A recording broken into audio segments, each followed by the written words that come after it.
What if I told you there was a woman who defied God himself, rejected submission, and vanished into the darkness, only to return as a nightmare, a name feared for centuries, a force of rebellion, power, and terror? Who is Lilith, and why is she so sinister? Before we begin, subscribe to Spellbound Stories for more dark and forgotten tales from history and mythology. Don't forget to check out our playlists filled with mind-blowing legends. Now, let's step into the shadows.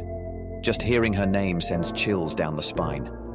Lilith, the demon, the seductress, the thief of innocence. Ancient texts describe her creeping into homes, stealing children, haunting dreams. Men feared her. Women whispered her name in terror. But Lilith was not just a monster. She was something far more dangerous, a woman who defied the laws of creation itself. Her story begins not in the Bible, but in the ancient deserts of Mesopotamia. She was not one woman, but one of many spirits, born from the howling winds of chaos. These spirits thrived in desolate places, ruins, stormy skies, the wilderness beyond civilization. Unlike the gods of order, they represented pure, uncontrollable danger. And among them, Lilith was the most feared. To the people of Mesopotamia, the wind was more than air. It was alive. It was unpredictable. It carried whispers of unseen forces. Lilith and her kind were believed to ride these night winds, slipping into homes, preying on the most vulnerable, pregnant women and newborns. The fear of Lilith wasn't just a story. It was real. Mothers carved protective symbols above their doorways. Amulets were placed in cribs to keep her away. Even demons like Pazuzu were invoked to ward her off. People lived in constant fear of the unseen threat that lurked in the darkness. Over time, these spirits took on a more distinct form. Among them, one name rose above the rest. Lilith was no longer just a whisper in the wind. She became a singular force, a figure with a legacy that would only grow darker. And then, her story took a turn that placed her at the center of one of the most foundational myths in history, the Garden of Eden. Lilith was Adam's first wife. But unlike Eve, she was not made from his rib. She was formed from the same earth, equal in every way. And that was the problem. Adam demanded dominance. Lilith refused. She would not bow. She would not submit. She spoke the forbidden name of God and vanished from Eden. But her defiance came at a cost. She was cast into the wilderness, a place as untamed as her spirit. There, she was transformed. No longer a woman, but something more. Something feared. Something monstrous. Adam begged God to bring her back.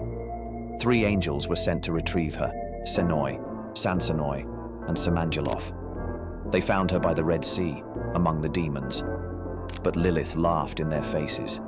She had tasted freedom. She would never return. In rage, the angels cursed her. Her children would die. She would never know peace.